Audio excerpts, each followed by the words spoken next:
Saint Abba Dorotheus once said, "When a person begins to see their own sins, they stop paying attention to the sins of others." But what is it that Abba Dorotheus truly wants to tell us? In today's world, we are used to analyzing others, how they behave, who is at fault, what someone said, or who is to blame for our troubles. But Dorotheus, in a very simple yet profound way, points to the main thing. If you truly begin to see your own sins, you no longer have time for others.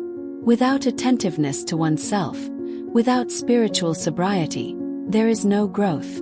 A person cannot draw near to God if they are constantly looking outward. Who sinned? Who said what? Who behaves how? This is spiritual distraction and blindness. Dorotheus teaches that only when a person begins to carefully watch themselves, their thoughts, intentions, words, and feelings, do they begin to truly see their sinfulness. And that is the beginning of true life in God. For until we focus on our own heart, we are under the illusion that everything is more or less fine with us, and the problems lie in others. This is a very subtle and dangerous illusion of self-righteousness. But the moment we begin, even a little, to pay attention to ourselves, we see countless passions within our hearts. Pride, judgment, fear, envy, wandering thoughts, impure thoughts, self-justification. And then a person no longer has time for the sins of others. They begin to weep over themselves. They begin to understand that the greatest tragedy is their own falling away from God. They stop judging because in seeing themselves, they realize they need God's mercy every single day.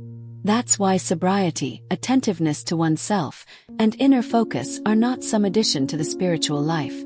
They are its very foundation. Without this, there is no repentance, no purification, no salvation.